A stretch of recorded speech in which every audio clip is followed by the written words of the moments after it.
101,1 Radio Smart FM Makassar. Halo selamat sore Smart Listener. Apa kabar Anda sore hari ini ya? Semoga Anda juga tetap semangat untuk mengerjakan segala tugas-tugas Anda hingga tuntas nanti. Ya Smart Listener, lingkungan sangat penting bagi kehidupan makhluk hidup. Karena lingkungan ini merupakan daya dukung kehidupan. Oleh karena itu makhluk hidup itu tidak bisa dipisahkan dari lingkungannya. Dan untuk sore hari ini Smart Listeners di Makassar Insight ya. Biasanya kalau Makassar Insight itu di jam 11 pagi menjelang siang ya. Tapi untuk hari ini itu agak bergeser karena suatu hal. Kita hadirnya di jam 3 sore ya. Dan untuk hari ini Smart Listeners sangat luar biasa nih sudah hadir di studio. Ibu Kadis ya, sudah hadir Ibu Dr. Aryati Puspasari Abadi, Kadis DLH Kota Makassar. Saya sapa dulu, Assalamualaikum warahmatullahi wabarakatuh, selamat sore Ibu. Waalaikumsalam warahmatullahi wabarakatuh, selamat sore Mbak Mirsa, selamat sore pendengar Smart FM. Gimana kabarnya Bu? Alhamdulillah tetap sehat. Iya, iya. Ini kalau ngelihat Ibu Puspa kayaknya baru kenal tapi kayaknya akrab banget gitu ya. Oke. Baik. Dan Smart Listener kami informasikan juga bahwa hari ini kita live ya di 101,1 Radio Smart FM Makassar dan juga di channel YouTube Smart FM Makassar. Baik, untuk hari ini kita membahas mengenai PSEL, pengelolaan sampah menjadi energi listrik di Makassar. Nah, ini untuk prosesnya itu seperti apa sih sebenarnya ya? Tapi sebelumnya saya mau tahu dulu nih Bu, Ibu Puspa ya. Nah, hari ini kan kita berbicara mengenai lingkungan ya, lingkungan hidup ya. Nah, mungkin Ibu Puspa juga bisa memberikan sedikit gambaran Bu untuk kondisi lingkungan hidup di Sulawesi Selatan khususnya di Makassar ini seperti apa, Ibu? Ya, saya mau ulas satu-satu dulu karena kalau kita bicara lingkungan ini cukup besar sebenarnya. Cukup luas juga kewenangan yang ada di kita. Jadi kita awali dengan apa sih sebenarnya tugas dari DLH. Dari situ kita bisa elaborasi apa yang terjadi di lingkungan Kota Makassar. Yang pertama di DLH itu kami punya tugas untuk melakukan pengkajian atau penelitian terhadap dokumen-dokumen lingkungan, khususnya izin ataupun rekomendasi lingkungan, baik itu yang biasa kita dengar itu kan AMDAL, itu yang paling familiar di masyarakat.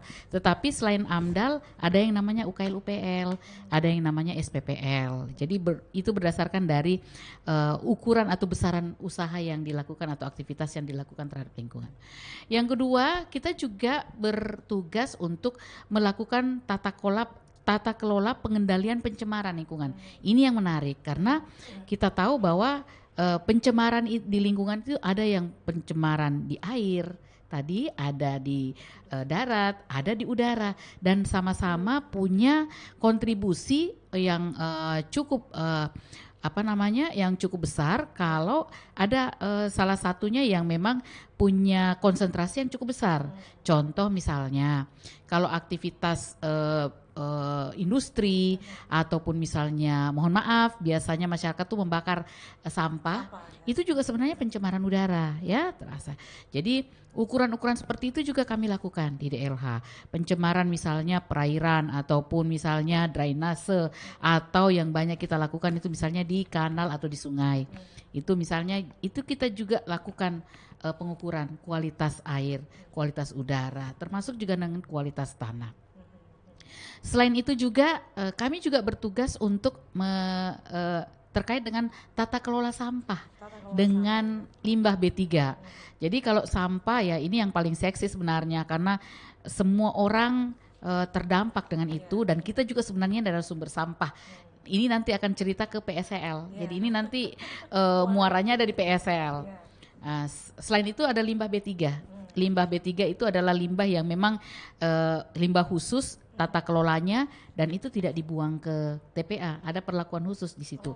Mulai dari sumbernya sampai dengan tata kelolanya itu kita awasi dengan baik karena kita tidak mau limbah B3 ini bisa masuk ke lingkungan. Jadi memang kita kawal betul. Kemudian yang terakhir di dalam tugas kami di DLH adalah tata kelola ruang terbuka hijau. Iya, RTH. Jadi itu sebenarnya yang kami lakukan. Nah, bagaimana kondisi yang ada di Kota Makassar? Ya, boleh kita bilang bahwa kita masih dalam taraf atau level moderat.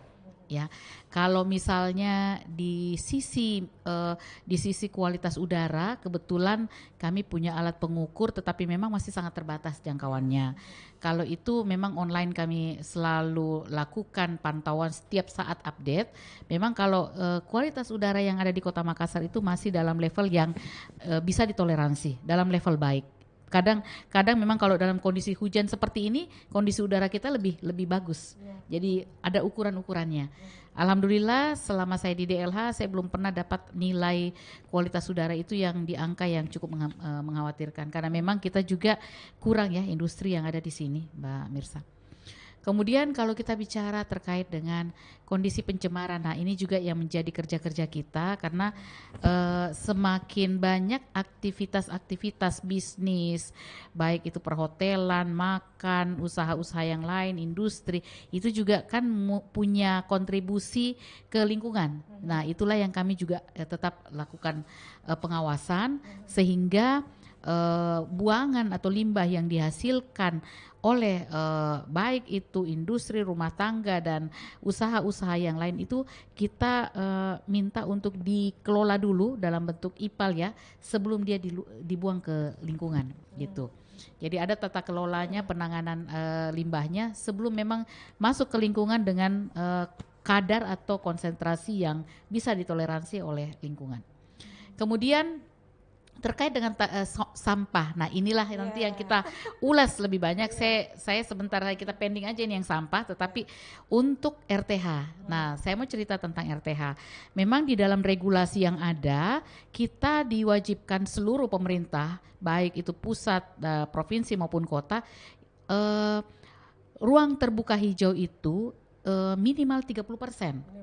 Iya. Kalau teman-teman kita yang di kabupaten itu lebih mudah mendapat itu, karena kepadatan penduduk, kemudian jumlah bangunan yang terbangun itu kan tidak terlalu padat dibanding dengan Makassar. Karena Makassar adalah hub kota metropolitan, ibu kota provinsi, maka semuanya ada di situ. Ya, aktivitas bisnis, aktivitas sosial, termasuk dengan aktivitas masyarakat yang lain, yang akhirnya akan ada muncul pemukiman-pemukiman baru, pusat-pusat bisnis yang baru, sehingga pasti akan ada perubahan tata kelola lahan. Nah, dengan begitu maka ruang terbuka hijau kita juga akan mengkhawatirkan kondisinya. Maka kami tidak dengan kondisi seperti itu, kami harus kerja keras. Nah, apa yang sudah dilakukan Ibu? Ya, alhamdulillah kita bicara data ya Mbak Mirsa. Tahun 2020 yang lalu, luas RTH Kota Makassar itu masih di angka 7,46%. Jadi kalau luas wilayah kita 175,77 km square, itu kita punya RTH hanya 7,46. Jauh sekali memang Mbak Mirsa, dengan kewajiban kita 30%. Kemudian di tahun 2021 alhamdulillah ada peningkatan sedikit. Hampir 2% naik menjadi 9,07% ruang terbuka hijau. Di tahun 2022 ini sebenarnya kita sudah lakukan survei, tetapi kami belum rilis sebenarnya. Nggak apa-apa saya kasih bocoran. Kami dapat angkanya dari hasil survei itu ternyata alhamdulillah signifikan. Jadi target saya pada saat masuk ke DLH, saya berharap paling tidak selama saya ada di DLH, angka luasan ruang terbuka hijau kita itu ada di 2 digit. Alhamdulillah kita sudah melampaui. Kita sudah di angka kurang lebih 11%.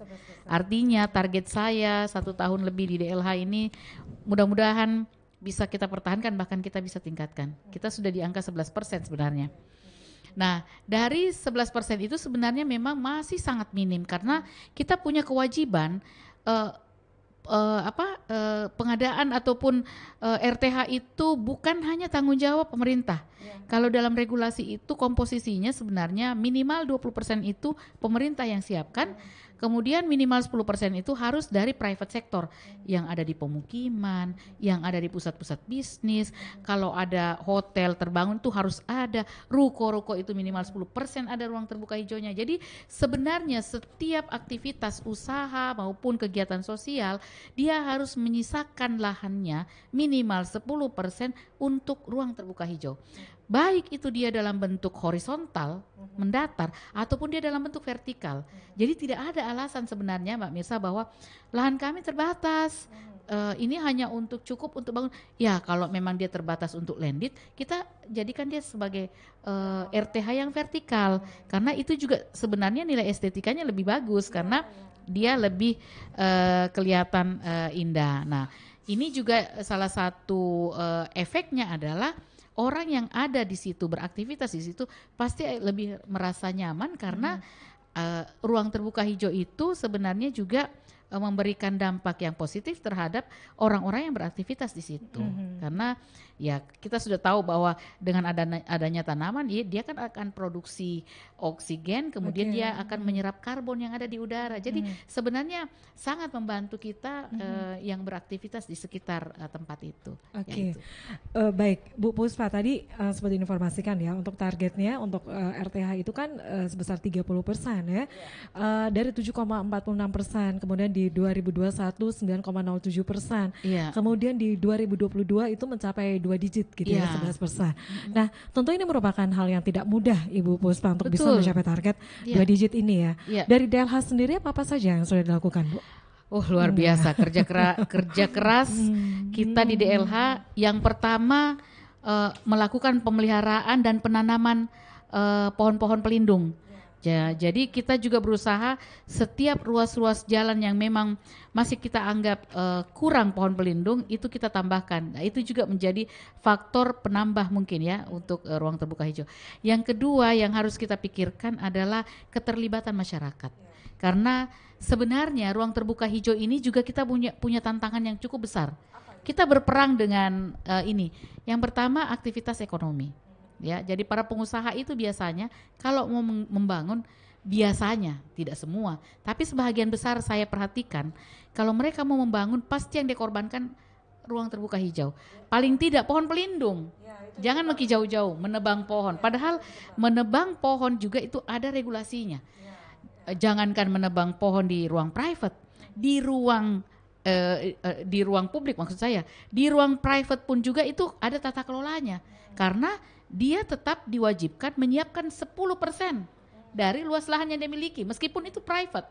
Apalagi kalau ruang publik. Kalau ruang publik pasti kita perang karena sudah dialokasikan anggaran biaya penanamannya, pemeliharaannya, dan itu memang dirasakan untuk kepentingan publik. Tiba-tiba 1-2 orang individu yang melakukan pembalakan liar, luar biasa. Itu efeknya bisa sampai ke pidana. Dan kita di backup oleh Balai Gakum, Balai Penegakan Hukum Lingkungan, dan itu bisa mensupport kita kalau memang ada perlakuan kepada lingkungan yang memang tidak sesuai dengan regulasi gitu. Jadi memang ada sanksi juga yang diberlakukan. Ada sanksinya, mulai dari sanksi yang paling ringan sampai dengan sanksi yang paling berat. Tapi itu ada prosesnya pidana, ya, betul. Tindak pidana ya. Iya, betul. Oke. Baik, Smartlisteners, kami masih bersama Anda tentunya di spesial program ya untuk hari ini masih bersama Ibu Puspa. Dan untuk Anda nih yang mau bertanya juga bergabung bersama kami di sore hari ini di WhatsApp ya di 0811461011, kemudian di live chat channel YouTube Smart FM Makassar ya. Baik, kami masih membahas mengenai pengolahan sampah menjadi energi listrik atau PSL ya. Tadi kita sudah ngobrol nih tentang RTH ya. Dan ini sangat luar biasa nih untuk pencapaian dari Dinas Lingkungan Hidup itu 2 digit ya, mencapai 11%. Kemudian ada banyak hal yang sudah dilakukan ya. Dan Bu, untuk sanksinya sendiri ya, ini seperti yang diinformasikan tadi untuk mencapai, kita break dulu ya untuk saat ya, Bu ya. Penasaran ya. Baik, dan Smart Listeners, Anda jangan kemana-mana, kami akan kembali sesaat lagi. Ya, terima kasih Smart Listener. Anda masih bersama kami di Makassar Insight. Kita masih membahas pengolahan sampah menjadi energi listrik PSEL di Makassar. Masih bersama Ibu Puspa di sini. Baik, Bu, kita lanjut lagi ya. Tadi sempat diinformasikan untuk RTH ya. Kemudian untuk topik kita ini terkait sampah. Betul. Ya. Ini gimana Bu untuk untuk PSEL. pengolahan sampah di Makassar ya. Saya mau bicara PSEL itu kita bicara dulu dengan kondisi sampah kita yang ada sekarang. Jadi hasil survei kami, saya selalu bicara dengan data Mbak Mirsa. Hasil survei kami di tahun 2021, kami dapatkan angka bahwa setiap orang yang ada di Kota Makassar itu menghasilkan sampah 0,62 kg per hari, per orang per hari. Jadi saya, Mbak Mirsa, kita semua ini sumber sampah. Dan masing-masing sampah ini rata-rata 0,62 kg. Bayangkan kalau jumlah penduduk Kota Makassar 1,5 juta yang tercatat. Kemudian jumlah yang beraktivitas di Makassar tapi bukan penduduk Makassar, kan kita juga banyak pekerja yang dari seputaran kita. Kemudian orang yang datang ke Makassar, maka kita coba kalkulasi kurang lebih satu hari timbulan sampah yang dihasilkan oleh masyarakat di Kota Makassar kurang lebih 800 sampai 1000 ton per hari. Banyak itu Mbak Mirsa. 800 sampai 1000 ton per hari itu luar biasa. Dan sampai saat ini ya yang melakukan pemilahan sampah itu belum terlalu masif. Kami sudah masifkan sebenarnya hadirnya bank sampah di wilayah, tetapi ya masyarakat masih lebih banyak yang melakukan membuang sampahnya dengan tercampur. Maka beban yang ada di TPA itu cukup besar. Bagaimana supaya beban itu bisa kita selesaikan? Kita memang mengerjakan juga strategi itu di hulu. Ya, dengan menghadirkan bank sampah, kita sosialisasi dengan berbagai program-program untuk masyarakat yang ada di hulu sebagai sumber sampah. Tetapi kita juga harus selesaikan yang ada di hilir. Kebetulan Makassar itu masuk di dalam program strategis nasional. Sejak tahun 2015 ada Perpres yang dikeluarkan oleh pemerintah pusat. Kalau saya tidak salah itu ada 6 kota yang dianggap darurat sampah. Salah satunya Makassar. Tapi di tahun 2015 Perpres ini berjalan, PSEL itu tidak berjalan di Makassar. Belum ada progres. Kemudian 2018 ada revisi Perpres. 2018 Perpresnya 35 2018 ya. Itu ada 12 kota. Jadi bertambah menjadi 12 kota yang masuk dalam darurat sampah. Kenapa dianggap darurat sampah? Karena produksi sampahnya itu sudah kurang lebih 1000 ton ke atas. Ya. Dan Makassar masuk dalam kategori itu. Jadi ada 12, Makassar masuk di situ 2018 sampai dengan saat saya belum di DLH memang progresnya jalan di tempat atau bahkan tidak ada progres yang signifikan.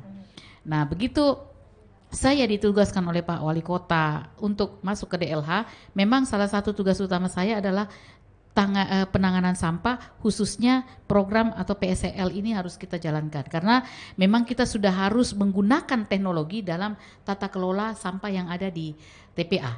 Jadi, nah, alhamdulillah setelah kita berproses kurang lebih 10 bulan, di tanggal 28 September PSEL, PSEL itu adalah pengelolaan sampah menjadi energi listrik. Iya. Tapi sebenarnya sampah itu bisa menghasilkan berbagai jenis energi. Nah, setelah kami lakukan proses persiapan dan macam-macam, alhamdulillah di September kemarin, 28 September, kita launching, kita umumkan untuk bisa menarik calon-calon investor yang berminat untuk berinvestasi dan serius. Jadi serius untuk membantu pemerintah Kota Makassar menyelesaikan sampah. Jadi prinsip dasar filosofi kami di PSEL ini adalah bukan investasinya tetapi menghabiskan sampahnya. Jadi bukan listriknya, mohon maaf. Bukan menghasilkan listriknya tetapi menghabiskan sampah Kota Makassar atau menyelesaikan persoalan sampah yang memang produksinya cukup tinggi di Makassar.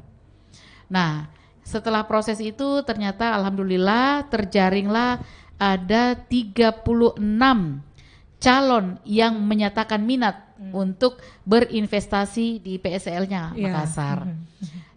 Ada 17 perusahaan dalam negeri, ada 7 perusahaan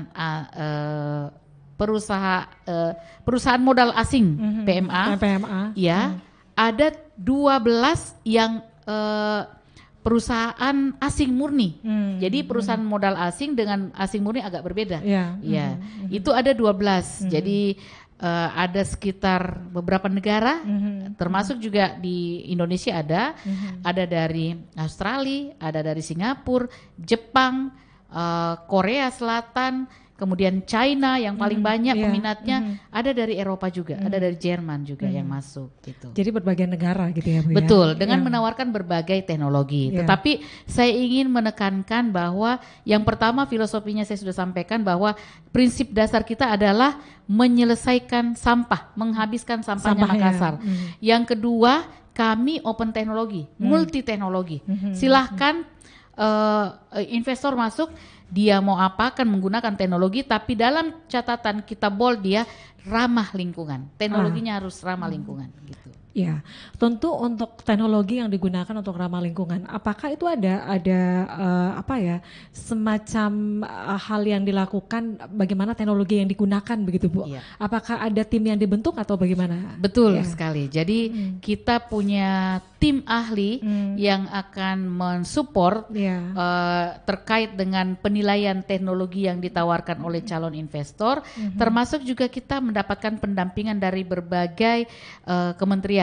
Kementerian Teknis. Kalau khusus untuk teknologi, kami dapat pendampingan dari Kementerian ESDM, khususnya dia dari Dirjen Energi Baru Terbarukan. Jadi kita alhamdulillah supporting dari Kementerian ESDM itu cukup baik, dan kita juga dilibatkan di dalam berbagai kegiatan-kegiatan ESDM karena mereka tahu bahwa kita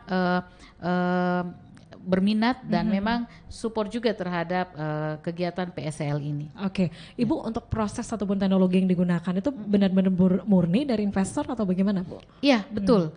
Jadi teknologi itu karena memang kita buka teknologinya, jadi kita memang menanti teknologi yang ditawarkan oleh calon-calon investor. Yang jelas bahwa dia harus ramah lingkungan. Makanya untuk kontrolnya ya kita didampingi oleh tim ahli dan ada Kementerian Teknis yang memang sangat mengerti dengan kondisi teknologi yang ada ya. Oke.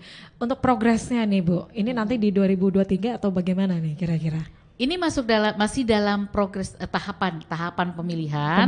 Jadi setelah kemarin ada yang mendaftarkan minat 36, ternyata pada batas akhir pemasukan dokumen prakualifikasi itu ada 8 calon investor yang mendaftar.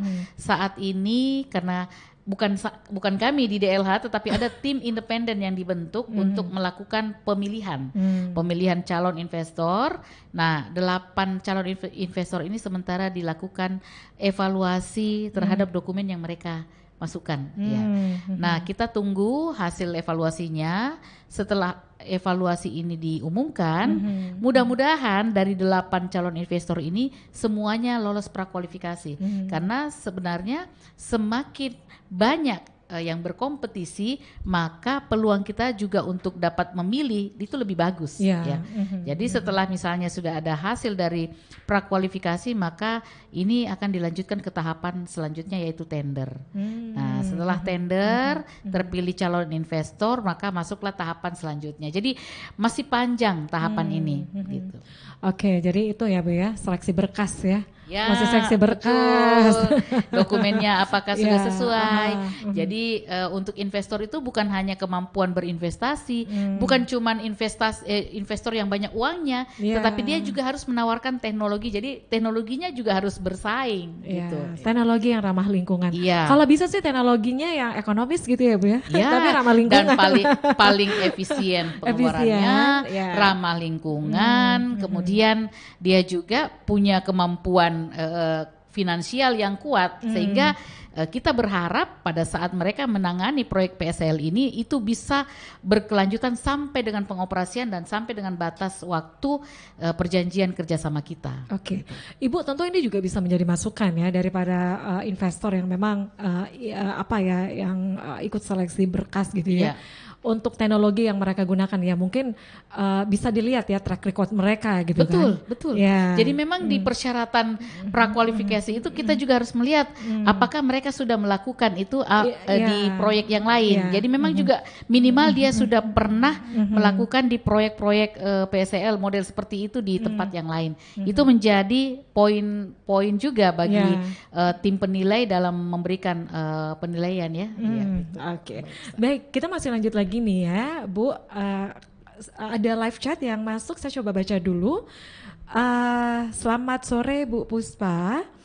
Nah, ini untuk pemangkasan pertanyaannya Bu. RTH ya. Apalagi musim hujan nih. Iya betul. Baik, untuk pemangkasan pohon-pohon itu kewenangan siapa katanya. Beberapa kali pohon tumbang karena angin kencang pada malam hari dan hujan katanya. Jadi memang pemangkasan itu ada di kami, Dinas Lingkungan Hidup.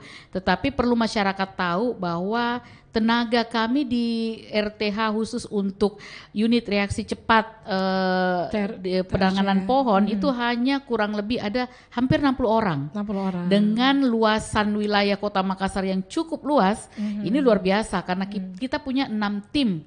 6 tim ini setiap hari itu turun melakukan pemangkasan. Bahkan bukan musim hujan saja Mbak Mirsa. Sejak awal tahun itu sebenarnya mereka melakukan pemangkasan rutin. Tapi memang masyarakat itu biasanya bilang nanti dekat-dekat hujan baru mereka pemangkasan. Padahal mohon maaf, kami melakukan pemangkasan itu tidak pada saat mereka jam-jam sibuk. Karena yang pertama pasti akan mengganggu aktivitas masyarakat, lalu lintas pasti macet kalau kami bekerja pada saat mereka masyarakat lagi jam-jam sibuk. Jadi tim kami itu rutin melakukan pemangkasan itu di malam hari. Mereka bekerja itu seperti kelelawar Mbak Mirsa. Pada saat masyarakat tidur, petugas saya itu justru melakukan pemangkasan rutin. Tapi memang kami akui bahwa memang komposisi dan jumlah orang kami juga masih sangat terbatas sehingga memang untuk menjangkau seluruh wilayah itu memang juga butuh effort yang besar. Sehingga ya kami harus mengurut satu-satu ya ruas-ruas jalannya. Tetapi kami sebenarnya juga, makanya saya bilang urusan sampah, urusan RTH bukan hanya urusannya pemerintah. Mari kita sama-sama masyarakat juga sama-sama care dengan itu. Paling tidak begini, kalau masyarakat mendapatkan ada pohon yang dianggap berbahaya atau rawan tumbang di ruas-ruas jalan, dilaporkan ke kita sehingga kami akan turun melakukan survei karena akhirnya kita juga harus random. Selain kita lakukan pemangkasan rutin, kita juga harus random menerima informasi dari masyarakat atau permintaan dari masyarakat. Hal-hal seperti itu juga sebenarnya membantu kinerja kami karena ya dari tadi kami sampaikan meskipun kami 6 tim, kalau turun pasti kita tidak bisa menjangkau dari seluruh wilayah yang ada di Kota Makassar. Jadi selain kontribusi informasi dari masyarakat, kita juga sebenarnya rutin turun melakukan pemangkasan. Oke, Bu. Jadi kalau selama dalam satu hari itu untuk laporan dari masyarakat itu ada berapa yang bisa ditangani dari Dinas DLH khususnya untuk pohon itu, Bu? Kalau untuk pemangkasan, kita biasanya melihat jadwal. Jadi semakin banyak yang meminta pemangkasan, biasanya itu kita terpaksa harus ikut dalam daftar antrian. Kecuali kalau memang itu darurat, emergensi, maka kita bisa tangani langsung. Jadi dia lompat karena memang dari statusnya dia lebih darurat gitu. Tetapi kalau mau dikatakan setiap hari berapa sih kemampuan tim? Ya kalau kami full tim turun itu tergantung juga jumlah pohon yang harus kami pangkas. Karena misalnya satu ruas jalan yang cukup panjang dengan jumlah pohon yang cukup padat itu bisa ada yang bisa kami selesaikan satu hari, ada yang bisa beberapa hari atau beberapa malam baru kita selesaikan. Itu dikondisikan ya Bu ya, dengan personil yang ada ya. Baik, kita masih ada pertanyaan ini. Nah ini pohon tumbang di musim hujan, bagaimana solusinya agar kejadian yang menimpa orang itu tidak terjadi lagi. Oh Iya. ini yang kemarin ya, Iya, yang angin jadi kencang kami- ya Bu ya. Iya, jadi kami juga berharap sebenarnya kami ini terbatas. Tadi saya sudah sampaikan Mbak Mirsa, mohon juga masyarakat bisa lebih peduli dengan kondisi yang ada di sekitarnya. Jadi kalau ada pohon yang kita anggap sudah rawan tumbang, maka segera dilaporkan ke kita. Kita yang akan turun melakukan penanganan. Makanya itu yang saya sampaikan, hal-hal yang emergensi seperti itu dia tidak masuk dalam antrian, tetapi kita langsung lakukan penanganan kalau Oke. dianggap memang cukup berbahaya. Langsung diproses sih Bu Iya, ya. Oke. betul. Baik, ini ada pertanyaan berikutnya nih dari akun, ya pertanyaan berikutnya.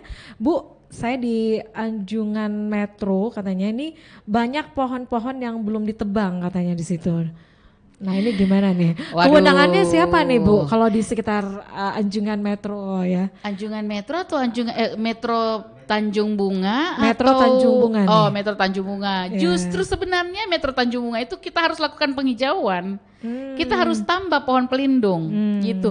Bahkan bukan melakukan penebangan, hanya pohon yang memang sudah tua dan rapuh itu yang kita lakukan penebangan. Oke. Tetapi saya minta memang ke tim saya ada SOP-nya. Mhm. Begitu kita lakukan penebangan pohon, lakukan sulam, lakukan penanaman kembali. Karena itu yang tadi target saya Mbak Mirsa. Ruang terbuka hijau kita tetap harus kita naikkan. Oke, Nah kalau ya. kita menebang lagi, maka pasti akan berkurang. Semakin berkurang. Bu, Iya, ya. jadi pada saat ada pohon yang kita tebang, SOP-nya dia harus melakukan penyulaman lagi. atau penanaman kembali. Oke, ya ini menjawab ya semua pertanyaan ya. Kita break dulu ya untuk sesaat ya. Dan smart listeners, Anda masih bersama kami di Makassar Insight. Kita masih membahas tema pengolahan sampah menjadi energi listrik atau PSEL di Makassar. Kita masih lanjut lagi. Anda jangan kemana-mana. Kami akan kembali sesaat lagi. Baik, Anda masih bersama kami di Makassar Insight. Kita masih membahas ya. Tadi untuk pertanyaannya itu semuanya udah dijawab ya Bu ya? Iya, itu RTH. RTH. Iya. Tapi kalau sekarang ini kita lagi fokus ya membahas Ke PSEL mengenai ya. PSEL ya. Jadi kalau yang mau nanya nih tentang PSEL, pengolahan sampah menjadi energi listrik itu buruan juga ya, silakan ya. 0811 4610 11 untuk WhatsApp ya. Kemudian untuk live chatnya di channel YouTube Smart FM Makassar. Baik. Pengolahan sampah menjadi energi listrik nih Bu. Kalau semuanya untuk pengolahan sampah menjadi energi listrik, ini kan saat ini lagi proses ya, Iya.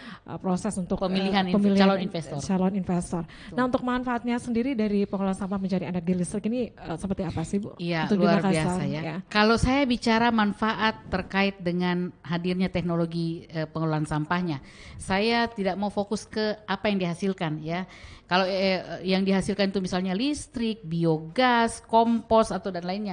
Tetapi yang paling pertama adalah paling tidak ada yang melakukan tata kelola sampah yang kita hasilkan. Tadi saya sudah sampaikan 1.000 ton. 1.000 ton ini kemudian ada bank sampah yang menyerap sekian ton, tetapi sebagian besar masuk ke TPA. Selama ini di TPA itu cuma open dumping. Dibuang, selesai itu, tidak ada penanganan. Padahal kan mestinya ada pemrosesan. Nah, kita berharap dengan hadirnya PSEL, begitu ada sampah baru. Jadi kami di Makassar itu, PSEL ini melakukan pengolahan baik sampah baru yang ada dari masyarakat maupun sampah yang ada di TPA. Jadi kita remaining lagi, menambang sampah yang ada di TPA. Jadi kalau PSEL-nya Makassar menerima sampah baru dari masyarakat dan menambang sampah yang sudah ada di TPA selama kurang lebih hampir 30 tahun. Ya. Selanjutnya apa manfaat yang lain? Ya pasti kita akan dapat lingkungan yang lebih bersih karena sampah kita sudah mulai dikelola dengan teknologi yang lebih ramah lingkungan. Yang ketiga, kalau itu TPA kita lakukan remaining atau penambangan, maka hasil kajian kami di 12 tahun sampai 15 tahun ke depan setelah PSEL ini beroperasi, kita akan mendapatkan lahan kosong di bekas TPA. Kalau kita dapat lahan kosong, maka kita bisa jadikan dia lahan produktif, bisa jadi ruang terbuka hijau, bisa dibangun fasilitas-fasilitas umum yang bermanfaat, bisa digunakan oleh masyarakat. Jadi banyak sekali kalau kita hitung nilai ekonomisnya luar biasa, karena lahan kami yang ada di TPA itu 19,1 hektar. Kalau 15 tahun ke depan kita dapat lahan kosong, maka kalau kita nilaikan dengan rupiah, maka kita punya penambahan aset yang luar biasa tambahannya, dan RTH kita pasti bertambah. gitu. RTH-nya bisa bertambah ya Iya. kalau semuanya untuk pengelolaan TPA Antang. Itu sudah di Ya. remining, ditambang, diolah kembali di PSCL, maka TPA itu akan kosong, kita dapat lahan kosong, otomatis kita bisa manfaatkan menjadi ruang terbuka hijau atau fasilitas-fasilitas umum yang bisa dimanfaatkan oleh masyarakat. Oke, ini tentu prosesnya lama gitu ya Bu ya. Kira-kira untuk prosesnya berapa lama itu Bu? Kalau Itu sampai kami bisa. memang jangka waktu kerjasama kita dengan calon investor nanti insya Allah 30 tahun. 30 tahun kita berharap teknologi ini masih bisa diupdate, maka 30 tahun ke depan kita bisa bekerja sama dengan investor yang nanti akan terpilih. Oke, itu ya smart listener. Jadi untuk pengolahan sampah menjadi energi listrik, ini kita berharap ya itu segera terrealisasi ya. Insya Allah, doakan di kami Mbak Mirsa. Makassar, Iya. Iya, karena kalau kita, tapi memang ya Bu ya, untuk sampai pada saat teknologi akan dilakukan gitu kan, sepertinya itu butuh kesadaran masyarakat dulu deh ya. Karena kalau kita pada saat berkendara gitu kan, ini bukan hanya Betul. orang yang naik mobil aja tuh sampai buang sampah sembarangan loh. Kalau saya, mohon maaf ya, saya agak ekstrim biasa. Memang gaya hidupnya lux ya, berada pakai mobil mewah. Tapi kalau dia buang sampah di tengah jalan, saya bilangnya dia primitif. Iya, orang-orang primitif aja yang buang sampah ke jalan. Karena jadi masih biasa loh kita dapat masyarakat yang mengendarai kendaraan mobil mewah, buang sampahnya, buang tisu, buang apa macam-macam di jalan. Padahal itu jalan bukan buat tempat sampah. Iya, jadi masih kelihatan primitifnya. Mohon maaf ya masyarakat, tetapi memang kita harus lebih tegas. Karena bagaimana Anda mengelola sampah Anda, itulah ciri Anda. Jadi kalau kita buang sampah sembarang ya begitulah Anda gitu. Jadi saya hanya lihat seperti itu. Kalau kita mengelola sampah kita, memperlakukan sampah kita itu dengan sesuai dengan aturan, kita buang di tempat sampah di tempatnya, maka kita akan tahu bahwa ini orang juga punya perilaku yang lebih baik dan sadar terhadap lingkungan, care dengan lingkungan. Nah kalau kita bicara sampah, Mbak Mirsa, banyak sekali. Banyak sekali ya. Iya, sampah plastik yang masuk ke perairan, kemudian dia terurai menjadi mikroplastik, kemudian dimakan sama ikan-ikannya kita makan. Maka sebenarnya kita sudah makan ikan-ikan yang tercemar. Jadi kalau kita lebih care dengan lingkungan, maka kita pasti akan lebih sadar memperlakukan sampah. Jadi saya selalu bilang, kalau saya mau lihat orang, saya hanya lihat bagaimana dia kelola sampahnya. Ya, Gitu. ini sudah ada aturannya, tapi tetap Iya, ya Bu ya, itu betul. tetap ya masyarakat buang Iya. sampah sembarangan. Tapi Bu. alhamdulillah Ya. Mbak Mirsa, kami banyak edukasi masyarakat kita, justru masyarakat kita yang ada di lorong, yang perekonomiannya ada di menengah ke bawah, justru mereka itu lebih sadar. Lebih taat ya Bu Lebih ya. taat, lebih mudah kita gerakkan dan lebih peduli dengan lingkungan. Itu artinya apa Bu? Kalau semuanya untuk menengah ke bawah itu lebih Kita taat lebih mudah untuk mendekati dan mereka itu lebih care dengan lingkungan. Bahkan mereka sudah merasakan. Kami sekarang bergerak itu di masyarakat melalui lorong wisata dari programnya pemerintah Longwis ya? Pak Wali ya. Longwis, kita masuk ke lorong wisata, kita menggerakkan masyarakat. Alhamdulillah banyak daerah-daerah kumuh di lorong-lorong tadinya itu lorong kumuh, sekarang itu mereka sudah mulai berubah perilaku, kemudian juga lebih produktif, bahkan mereka sudah lebih sadar ternyata sampah yang kita hasilkan itu bisa kita selesaikan di lingkungan kita sendiri. Jadi sudah banyak tempat-tempat wilayah-wilayah itu yang bisa mereduksi sampahnya sendiri. Bahkan biasanya petugas pengangkut sampah itu menegur, Bu, kok kenapa sampahnya sedikit sekali, kurang. Ya karena masyarakatnya sudah mulai sadar, sudah dimanfaatkan karena sekarang sampah itu banyak nilai ekonomisnya. Ya. Jadi memang perlu ya edukasi dan juga sosialisasi secara masif ini Bu. Iya. Tapi kalau kita perhatikan nih ya, ini kan bermula ya dari sampah rumah tangga nih. Betul. Iya, tapi kalau untuk pengolahannya sendiri itu kan kita bisa taat ya untuk mengelolanya di rumah. Saya bisa memaparkan beberapa hal terkait dengan sampah yang ada di rumah tangga. Nanti kalau memang berkenan saya akan sampaikan. Oke, kita masih ada waktu kurang lebih 4 menit lagi kayaknya kayaknya nggak cukup ya 1 jam ya.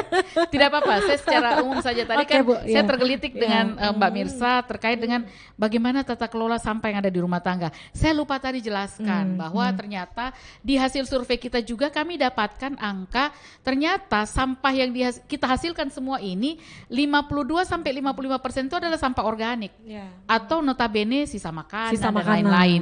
Ternyata yang sampah yang paling besar itu sampah organik. Sedangkan yang selama ini kita dekati ke masyarakat itu adalah sampah anorganik yang kita pilah 3R itu. Kemudian bank sampah kami itu masif menerima sampah yang anorganik.